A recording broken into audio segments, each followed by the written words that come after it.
Científico es una actividad que nos permite saber muchos aspectos de la biología y la ecología de las aves que de otra forma no podríamos saber. Consiste primero, bueno, en capturar a las aves y ponerles una anilla con un código alfanumérico, que es como el DNI o la matrícula de los coches, y esto nos va a permitir al individualizar al ave pues obtener muchos datos que no hubiéramos podido obtener de otra forma. Para ser anillador hoy en día, pues tienes que tener una preparación grande y se hace un examen oficial, depende de la entidad avaladora, pero requiere más o menos pues haber anillado más de 1.500 aves de 60 especies distintas y bueno, realizar un examen que depende de la entidad, pues es un examen solo teórico o un examen teórico práctico. Cualquier caso no es algo que nadie te regala y hay que currar y estudiar bastante. Eh, Ay, espérate que no me va. Aquí está. En la actualidad, toda actividad de anillamiento científico suele estar integrada en tres aspectos, ¿no? Dentro de estaciones de esfuerzo constante, que es de lo que vamos a hablar hoy, sobre todo con programas de seguimiento, con un seguimiento coordinado, como las estaciones EMAN, las PASER o las Silvias, en proyectos científicos o en programas de gestión de especies y espacios. Siempre, lo suyo es que siempre que se haga educación ambiental lo haga bajo cualquiera de estos tres aspectos. No se suele hacer educación ambiental simplemente para educación ambiental, sino siempre se hace en alguno de estos aspectos. Eh, yo, como ha dicho bien Juan, soy anilladora de los últimos 4 años, anilladora de Aranzadi, y nosotros seguimos la normativa de la Oficina de Anillamiento de Aranzadi. Pertenecemos todos los anilladores de Aranzadi y de otras entidades y oficinas de anillamiento de España. Pertenecemos a EURIN, que es la Unión Europea para el Anillamiento de Aves, y bueno, que es también el que marca una normativa también bastante general. Eh, eh, de lo que voy a hablar hoy más que nada es de las estaciones de esfuerzo constante, que comúnmente las llamamos CES por Constant Effort Site, o también se las denomina EEC. Nosotros normalmente las llamamos CES y yo, como hablamos así, pues yo os voy a decir CES, así como para que me entendáis, que es una estación de esfuerzo constante. Y son lugares en los que se colocan unas redes, pero siempre siguiendo un régimen de trampeo a intervalos regulares, que normalmente puede ser pues semanal, una vez 3 veces al mes, o sea, cada 10 días, 2 veces al mes, cada 15 días, o lo menos que dan menos información es una vez al mes. Con las mismas características técnicas, número mismo de redes, mismo número de tiempo en el que se está, bueno, ahora os lo voy a contar más adelante, y, y lo ideal es hacerlo durante un periodo de tiempo prolongado.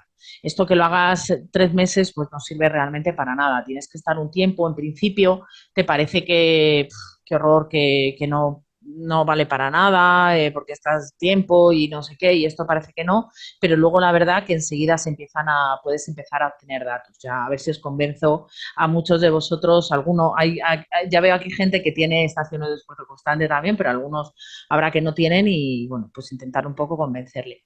Eh, Normalmente estas estaciones están incluidas en un programa de seguimiento de aves. Yo, como pertenezco a Aranzadi, pues estas estaciones en las que trabajamos están incluidas dentro del programa EMAN, que es para especies reproductoras, o MIND, que es de invernantes, o algo que engloba todo el año, que son las estaciones EMPA. Si queréis ver más información, para aquellos que no seáis de Aranzadi o queráis saber un poco más del tema, tenéis la web. Se ve el ratón, ¿verdad? Se ve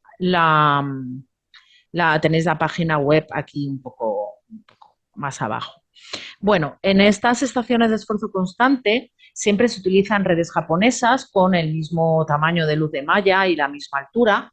Es nuestra unidad muestral son los metros de red. Tú puedes utilizar los metros de red que según a conveniencia, pues el número de personas que vayan a trabajar o, o no poner muchas o no poner pocas en función de, bueno, de muchas cosas, ¿no? Del lugar donde estés trabajando, pero siempre tiene que ser la misma a lo largo de todo el tiempo. Por lo que os digo, y la unidad muestral son los metros de red que tengas, o sea que es directamente lo que se calcula al final son las aves por metros de red.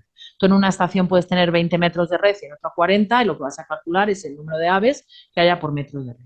Las redes siempre se colocan en los mismos sitios.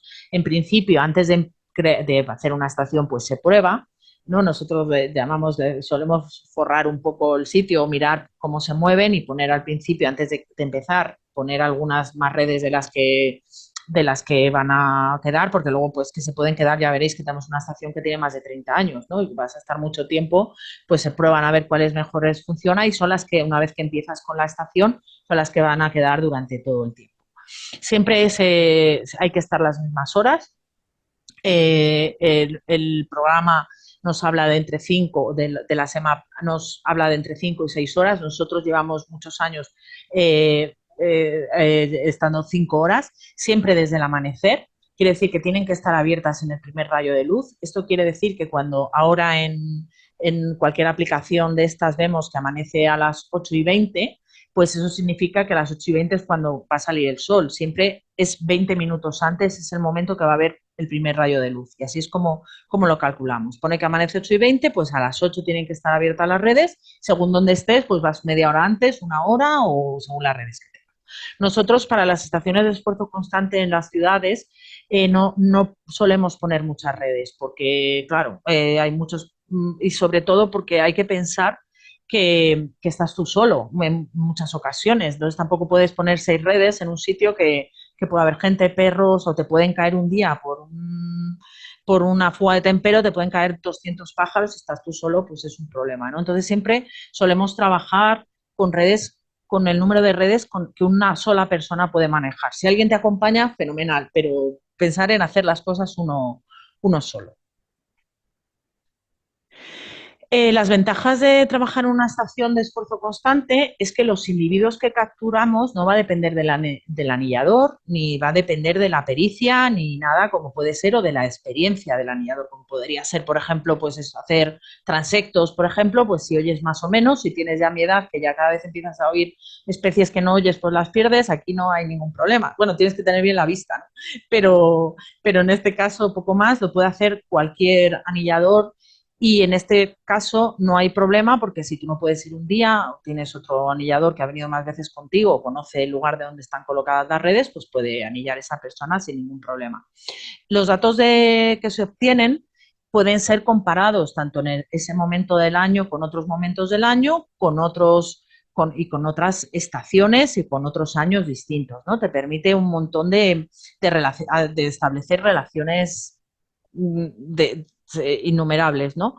Estas, sobre todo las estaciones, las EMAP, las estaciones que llevan, que están durante todo el año funcionando, pueden actuar como centinelas de impactos y riesgos potenciales para las aves. Yo lo que contamos siempre, lo que vendemos a los ayuntamientos es que son sistemas de vigilancia ambiental y sanitaria. Observar cambios cuando en una estación que ya llevas mucho tiempo y ver cambios distintos, pues te va a servir de un sistema de vigilancia, un centinela, ¿no?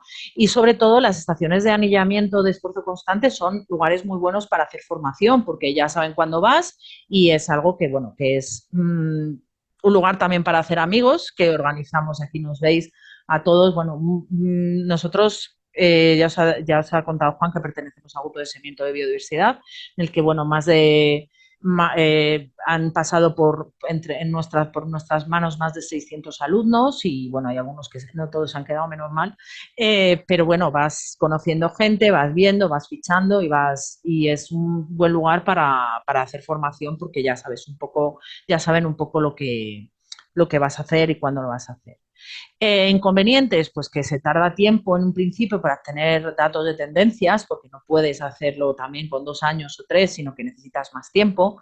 Ya os hablaré de un trabajo que tenemos, que hemos obtenido datos de 26 años y sobre todo importante son la propia preocupación de poder mantener los estándares del programa, ¿no? Decir, joder, si yo me pongo malo y tal, pues ¿quién va a ir? Pues nada, todo se hace con compañeros o, bueno, pues siempre nosotros yo llevo 26 años, todo el tiempo que llevo anillando en una estación de anillamiento y, bueno, pues cuando puedas voy, cuando no, pues va otra persona y ya está, ¿no? Pero bueno, te surgen varios problemas por intentar mantenerlo, pero bueno, se van solucionando por el momento. Nosotros en la actualidad llevamos 8 estaciones de esfuerzo constante, tanto por el grupo de seguimiento de biodiversidad como con la empresa Nara, que yo dirigía hasta hoy. Eh, y en estas estaciones de esfuerzo constante, en las que vamos 2 o 3 veces al mes en función de distintas cosas, pero nunca menos de 2 veces al mes, 2 de ellas se encuentran fuera de la ciudad de Madrid, del término municipal de Madrid, que una es el Garzo en Las Rozas, que es una zona de, como digamos, un bosque mediterráneo, y en la estación del campus de Somosaguas, que está en término municipal de Pozuelo, es el campus uno de los campus de la Complutense, pero bueno, está muy cerca de la ciudad como tal. Y luego tenemos 6 estaciones bueno, que tienen distintos grados de urbanización, distintos problemas, distintas cosas, como es el Parque del Oeste, en el que yo personalmente llevamos 26 años yendo, pero empezó ya en el año 92 y es una de las estaciones más antiguas de toda la península ibérica, incluso, y es la estación urbana más antigua, claro, en la que vamos 3 veces al mes desde hace tantos años. Y bueno, y otras estaciones, como otra en el campus de la Complutense, pero está en el campus de Moncloa, el Encinar de San Pedro, que está en la Casa de Campo, que es una zona de acceso restringido. Otra la estación más urbana que se puede tener es la que está en el Real Jardín Botánico, no sé si conocéis en Madrid, en el Paseo de la Castellana, al lado del Museo del Prado, que esa es, vamos, 100% urbana, aunque está cerca al parque que es el Retiro Grande, pero es bastante urbana. Y bueno, y luego tenemos otras 3 estaciones que hasta el 2020 las pudimos mantener, pero las dejamos de mantener. Una de ellas, la del lago de la Casa de Campo, fue porque nos colocaron una colonia felina en el palo de la Red 1. Directamente nos pusieron ahí la comida. Era una colonia de estas felinas terribles que además no hubo forma de quitarla de ahí. Ahí está también mi compañera Irene, que también lo sufrimos bastante. Y nada, no hubo forma tuvimos denuncias de todo al colegio, con el SIPRONA, con el Colegio de Biólogos. Era una estación que estaba financiada por el Ayuntamiento de Madrid y no pudimos seguir anillando, pues que era un gran problema. Ya os contaré un poco cómo solucionábamos de vez en cuando. Y luego otras 2 estaciones que dejamos de ir porque con el COVID las dejaron de financiar y ya no volvieron.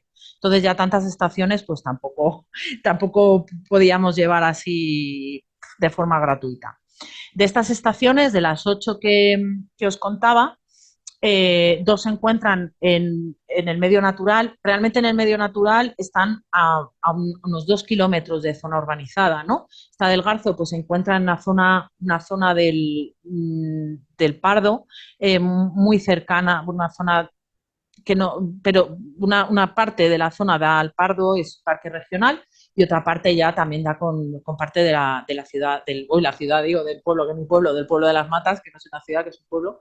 Y luego está el Encinar de San Pedro, que está en la Casa de Campo, que es un lugar muy restringido, de acceso restringido, y también os cuento todo este rollo para contaros que no tienen estas 2 estaciones, no hay apenas mantenimiento. No, bueno, la del Garza en el campo no hay ningún tipo de mantenimiento ni de jardinería, y en el Encinar de San Pedro de la Casa de Campo es una zona restringida que a final del verano pues le pasan así una máquina y tal para evitar incendios, pero no hay ningún tipo de mantenimiento de jardinería.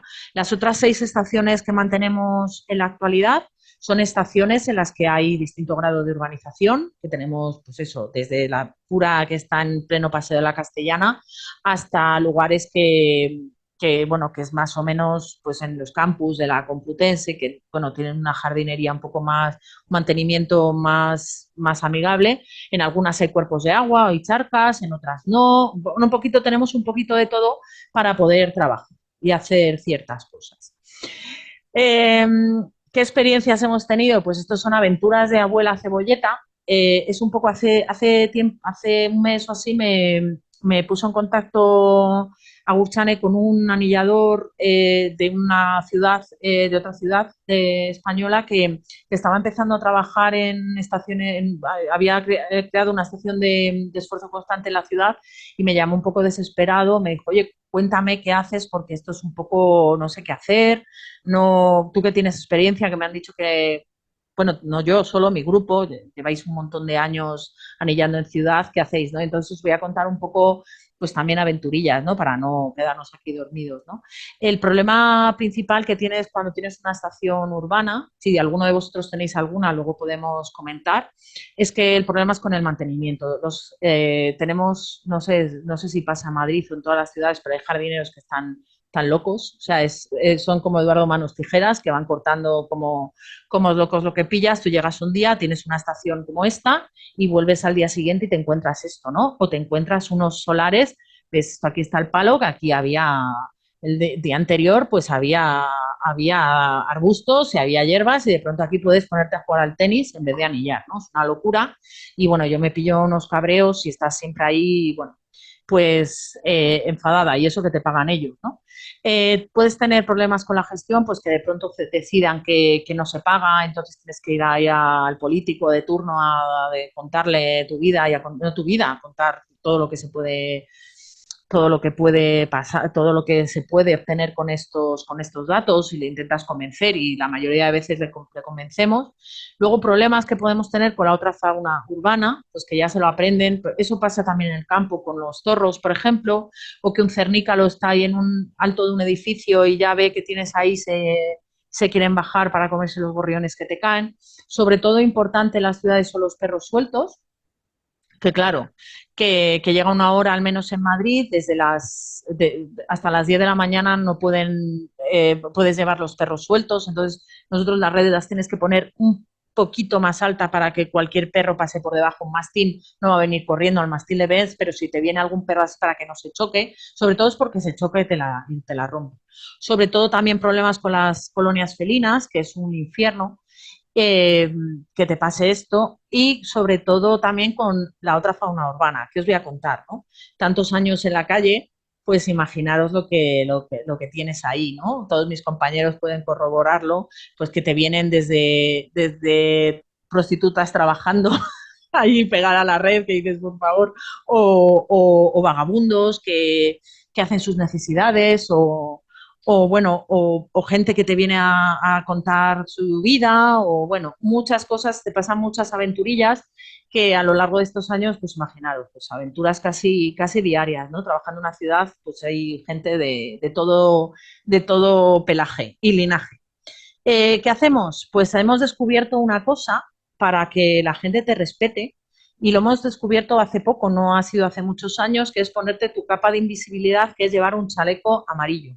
Un chaleco de estos bueno, aquí veis a Andrea Gardiazabal, que la conocéis, que también se viene a veces a anillar. Un chaleco de estos del coche, cualquiera. Ahí ya somos más modernos y hemos puesto algunas cosas. Si pones investigación científica o lo que sea, ya la gente te deja un poco más, no te rompen las redes, no. Y sobre todo, porque lo importante cuando trabajas en ciudades es que la gente te vea, no intentar esconderte, al revés, que te vea que estás ahí, que tú estás trabajando. Entonces, a partir de ahí, el problema con la gente se acabó totalmente. La gente el primer día se puede extrañar, te puede preguntar, te informas de lo que estás haciendo y luego ya la gente te conoce y te dejan en paz, que es lo que tú quieres, tranquilamente. Y otra cosa muy importante para mí es, yo siempre he trabajado con perro. En este momento tengo a Lur, que es mi perra anilladora, que es un guarrichu, alguno de vosotros lo conocéis, un pastor vasco, y Lur me quita de en medio pues todo lo que tenga que ver con otros perros sueltos. Los gatos los manda por ahí mientras estás anillando, los zorros obviamente, mientras pone las redes me ayuda. Es nuestro cuarto perro anillador, y hemos tenido, el primer perro sí que le adiestramos para ayudarte, tiene un ladrido distinto si viene gente o si es un perro. Si es persona, ladra distinto que si es perro. Eso sí que no lo hemos hecho nosotros, lo hacen ellos, y te ayuda muchísimo a trabajar. Sobre todo si estás solo, pues así charlas con alguien, y también el perro, pues bueno, está trabajando, y también en ciertos lugares hasta le pones el chaleco y ningún problema. Ya también en los ayuntamientos lo saben, y el UR sí que siempre puede estar suelta durante todo el tiempo que estamos trabajando. Entonces, cuando se va a acercar un perro corriendo, un gato, no, nunca, no hemos tenido un tipo, cuando hay perro no hay depredación de las redes, hay cero. No, nunca ha habido si tenemos al perro por ahí. Bueno, y sobre todo importante también es coordinarte con los gestores y con los jardineros, ¿no? Pues contarles un poco cómo tienen que gestionar, contarle que tu trabajo sirve para eso precisamente, para decirles cómo hay que gestionar. Y bueno, y la verdad que en los últimos tiempos ya nos estamos llevando muchísimo mejor y va la cosa bien, pero vamos, la clave está ponerse un chaleco para trabajar, un chaleco amarillo y si tienes un perro que te ayude, bien, y si no, pues tú mismo sales corriendo detrás de la gente. Hay que estar mucho más pendiente de las redes que cuando estás en el campo. Casi en muchas hay que verlas y si no las ves, pues ver más o menos la entrada hacia ellas. Os voy a enseñar algunos ejemplos de lo que hacemos, no son muchos, pero simplemente algún ejemplo para convencer a la gente. He preguntado esta mañana cuántas estaciones EMPA tenemos en Aranzadi, en el momento solo tenemos 13 estaciones que funcionan todo el año, y a ver si alguno con esto ve la luz y le apetece ponerlo para que vea que, bueno, que se tienen muchos datos. Estos simplemente son unos cuantos ejemplos, que tampoco quiero ahí martirizaros con lo que hacemos, simplemente algunas cosillas. Eh, Algunos de los ejemplos van a estar relacionados con lo que os decía, sistema de vigilancia ambiental y gestión del hábitat, o las alteraciones, que haya alguna alteración de las condiciones, por ejemplo, que en tu estación de anillamiento no solo te pongan una colonia felina, sino que montan macro conciertos en los que va Bob Dylan, le tengo una manía que para qué, o que, bueno, que puedas actuar esas estaciones como lugares de vigilancia sanitaria también, en el estudio del parasitismo, de los parásitos que tienen las aves. Para hacer estos estudios de análisis, de vigilancia ambiental, lo que hemos realizado, lo que realizamos, por ejemplo, son estudios de análisis de la biodiversidad.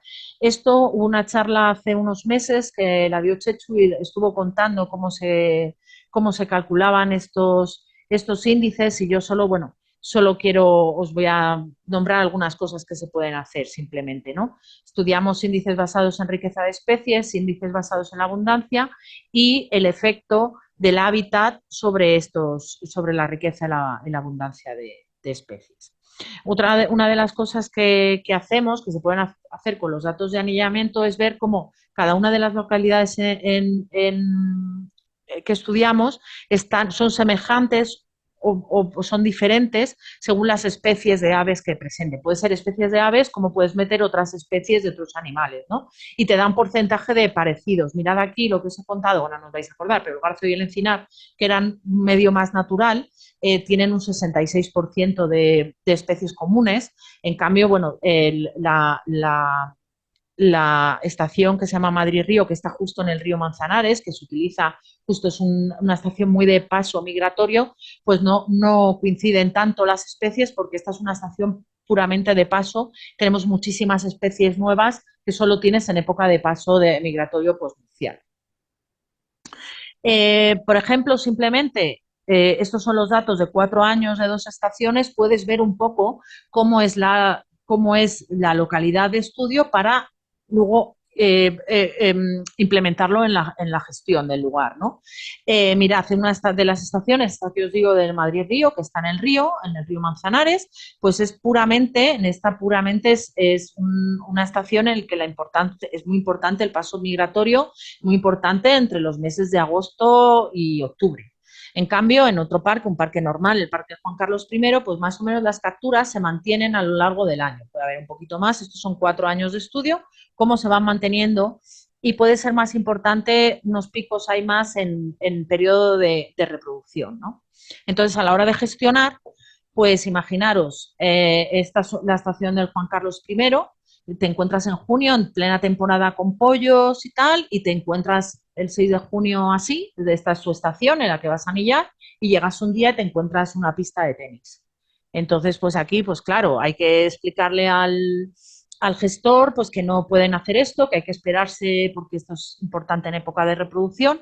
En cambio, en una estación, que esta es Madrid-Río, en la que el paso es importante durante los meses de paso, pues bueno, en mayo no es bueno, ¿no?, que te hagan esto, pero bueno, te puedes enfadar menos que si te lo hacen en plena temporada, ¿no?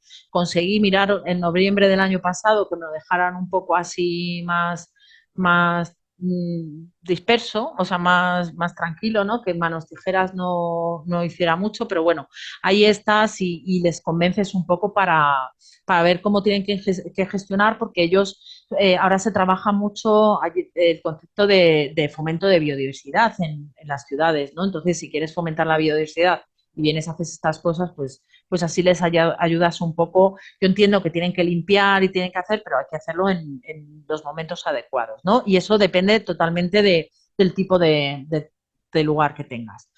Luego tenemos otros trabajos en los que estudiamos la alteración de las condiciones ambientales, lo que os contaba.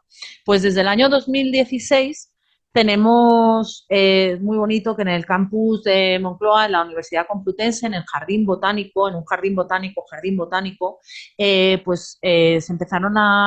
hizo desde 2016 en el mes de julio, pues montaron un festival musical que al principio pues no era nada, no era tampoco muy, bueno, pues no era mucha cosa, duraba unos pocos meses, duraba en este caso, duraba 40 días, bueno, que era un mes y pico. Cuento también cuando se ponen a montar todo, era en el mes de julio, que bueno, que ya habían salido los pollos y tal, bueno, eh, y la cosa pues fue poco a poco cada vez aumentando en días, empezaba cada vez más días, cada vez más gente, se empezó con 20.000 personas y se ha llegado, perdón, con 40.000 personas, que era a lo largo de estos pocos días, ¿no? A lo largo de estos pues 20, pues unos pocos días, bueno, un mes o así que duraba, hasta que de repente, pues ahora han llegado a ver 125.000 personas y este concierto pues dura 2 meses. Entonces, pues claro, 2 meses que ya empiezan en junio y acaban en julio. Entonces, pues nada, mirad la que se monta. Pues aquí pues montan chiringuito, esto está durante el día también porque empiezan por la tarde ya a ensayar, a no sé qué, montan, de hecho, mirad, montan no solo que monten así chiringuitos y cosas, sino que por las partes traseras pues ponen cosas, pasan cables, bueno, que es todo un desastre, ¿no? Entonces el año pasado hicimos un estudio del efecto de este evento que vamos a publicar en breve. Hemos hecho un informe para el rectorado de la Complutense y hemos llevado los datos a un congreso para, bueno, pues el estudio de este evento sobre las aves en Ciudad Universitaria. Para ello, como tenemos ahí nuestra propia estación en el Jardín Botánico, una estación que funciona desde 2011, pues hemos podido tirar de esos datos, pero claro, también tenías que comparar en algún sitio en el que nunca hubiera habido evento, ¿no? Y para ello tiramos de esta estación que está a menos de 2 kilómetros en línea recta, la estación del Parque del Oeste, en la que no hay ningún evento. Está además en una isla de biodiversidad la estación y está ahí bastante tranquilo.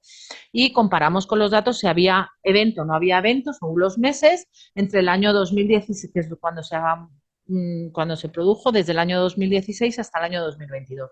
En el 2020 obviamente no hubo evento. Entonces, bueno, lo que vimos es que no había efecto a nivel de comunidad en número de capturas y en riqueza de especies a nivel general, pero sí hay efectos sobre algunas especies, un efecto muy grande en el gorrión molinero, en el mirlo y en el jilguero. Se ha visto que son especies que están más asociadas ahí están más en el suelo, porque muchas de otras especies pues se van directamente y esto es, bueno, pues no solo eh, la captura, también ha habido efecto en la productividad, también tenemos cajas nido en estos sitios y directamente pues es que no crían ahí. Y bueno, hubo un efecto sí que había diferencias hay distintas capturas en distintas localidades, obviamente no se captura lo mismo en un parque que en otro, o sea, en el Jardín Botánico de la Complutense, pero también hubo efecto del evento. En los años que hubo evento, pues bajó el índice de captura de una forma radical y ya se ha quedado aquí bastante bajo. Bueno. Por ahora creemos que, bueno, son pocos años de evento, esto va a seguir, no podemos luchar contra ello porque es que no hay forma, esto es mucho dinerito para todo el mundo, menos para nosotros. Entonces, bueno, en principio no seguiremos estudiando y en el momento que ya haya, bueno, con el gorrión ya hemos metido caña, ya estamos viendo a ver si conseguimos algún tipo de medida compensatoria. Por ahora estamos consiguiendo que sean un poco más respetuosos, pero ahora viene la Navidad y nos han cascado las luces de la Navidad, que es horrible. Así que, bueno, ¿qué os voy a contar? Pues lo mismo. Han hecho como un evento de luces de Navidad y eso que entran también miles de personas al día. Pero bueno. Otra de las actuaciones que realizamos es el estudio, es la vigilancia sanitaria a través del parasitismo. Los tengo aquí montado.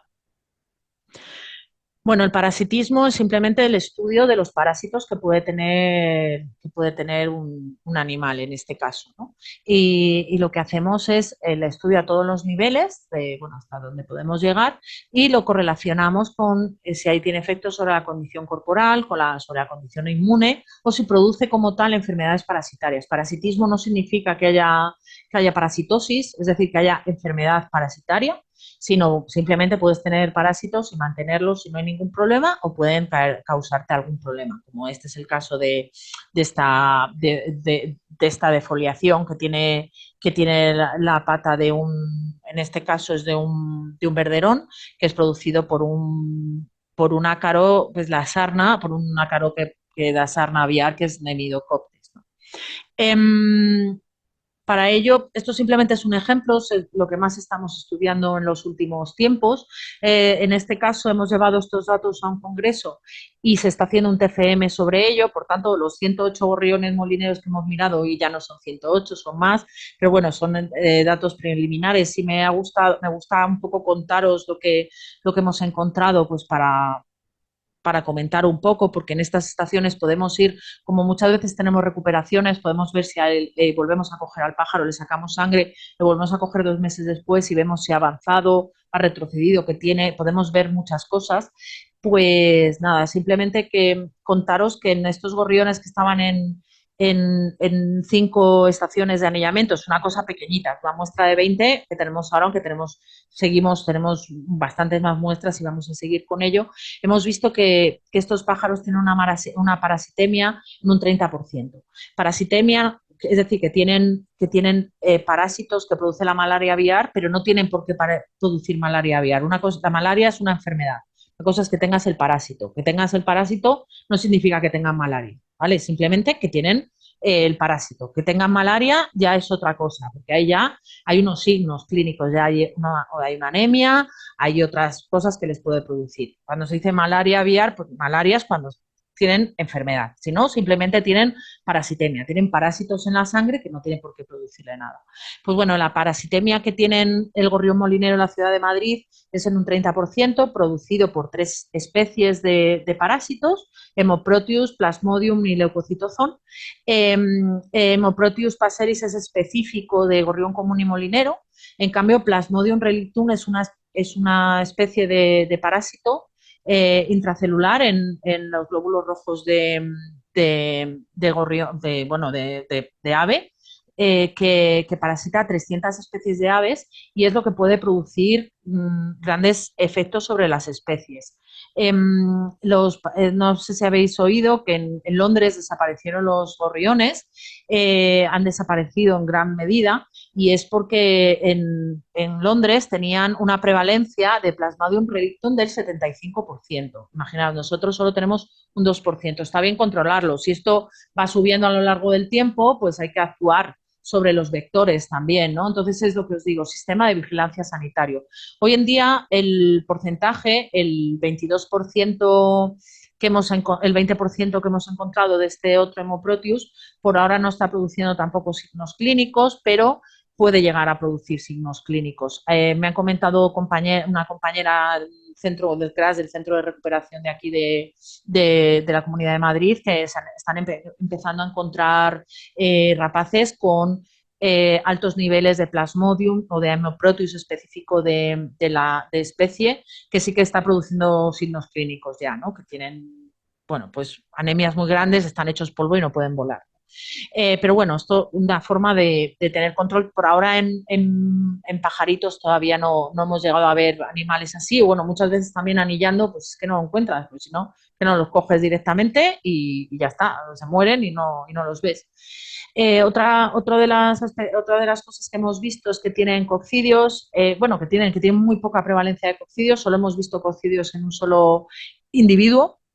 Aquí solo hemos analizado 50, o sea que nos queda mucho por encima y este individuo sí que se encontraba con una mala condición física. Seguimos estudiando y vamos viendo. Y una cosa curiosa es que en Gorrión Común hemos encontrado aves con gorriones comunes con este nematodo, con Dyspharynx nasuta, que es un nematodo que se encuentra en el proventrículo que es una parte del estómago de las aves, que hace que no quieran comer, porque son luego digamos, nematodo se abre y se queda el adulto ahí en el proventrículo, dejan de tener inapetencia, dejan de comer, dejan de volar y se ha empezado a encontrar. Y esto sí que puede estar en muchísimas especies de aves, incluso en aves de corral, ¿no? Pues es algo que estamos vigilando también. Cuando hicimos el estudio de Hemoproteus, que es claro que era el que tenía, como veis, aquí un 20%, que pudimos hacer un estudio para ver qué efecto había, ¿no? ¿Por qué aparecía esto? Pues veíamos si había efectos estaba determinado por el sexo, por la edad, por la localidad, tamaño, por la condición física del animal, por muchas cosas. Lo que nos salió significativo es que tanto la prevalencia como la carga parasitaria, es decir, tener sí o no, y luego tener más o menos parásitos dependía de la localidad donde estuviera. Dentro de una misma ciudad encontraron que en las zonas, en el Encinar, que os digo que es una zona de vegetación natural y raro también en el Parque del Oeste, que es un parque, ¿no? Que está más o menos gestionado con eh, una buena gestión de jardinería, pues también tenían, ¿no? Lo que pensamos, que tampoco ya hemos llegado a tanto todavía y va a seguir el TFM de Aida, que está escuchándome, va a seguir adelante con este estudio, es que en estos sitios había unas charcas, en los dos sitios hay unas charcas que no hay agua corriente, unas charcas en los que o se van a bañar los jabalíes aquí en el Encinar o aquí se meten los perros a bañarse y eso es una zona muy embarrada que es precisamente pues donde crían zonas embarradas, así también aguas que están ahí quietas, las zonas donde es más fácil que críe el vector, que es el culicoide, los mosquitos culicoide, que es más fácil que cría y pueden ser lugares así. En cambio, en estos sitios que esto es puro asfalto, pues no hay. Alguna cosa buena tiene que tener. Y bueno, y por último, por no enrollarme más, porque yo quería estar 50 y 50 minutos, es el último ejemplo un estudio que hemos realizado en los que se hizo un TFG, se ha presentado un congreso y tenemos un artículo científico con Juan y con otras personas aquí con datos de las estaciones EMAN o estaciones PASER, con estaciones de reproducción, estaciones de programas de seguimiento coordinados, ¿no? Con 27 estaciones que estaban en la península, en toda la península ibérica. En este estudio de Elena Ramos, que es la persona que realizó el TFG y ha seguido trabajando con esto, pudimos ver, eran datos de 27 estaciones de anillamiento y teníamos datos desde el año 95 hasta el año 2021, es decir, 26 años de datos, y lo que se ha visto es que el gorrión, para ver el estudio de la tendencia poblacional del gorrión común y el gorrión molinero. Se ha podido observar como en las dos especies tienen una tendencia poblacional negativa y pero el índice de productividad no ha cambiado, o sea que el problema no tiene que ver en los gorriones comunes, gracias a estos datos obtenidos de las estaciones EMA, no tiene que ver en que haya cada vez menos pollos, o sea que el problema no tiene que ver con la reproducción, sino puede ser por muchas otras causas, ¿no? Por las colonias felinas, por ejemplo, que la tengo una manía por competencia intraespecífica o interespecífica, por el tipo de gestión, por la mala alimentación, por un montón de aspectos, ¿no? Pero vamos, en esto no entramos, solo que no cambia ni con no cambia la productividad, tampoco cambia según el índice de urbanización. Da igual que el sitio esté muy urbanizado o poco urbanizado, si sea una población natural o sea una población eh, eh, una población urbana, que el índice de productividad tampoco ha cambiado, varía a lo largo de todos estos años y en todas las estaciones.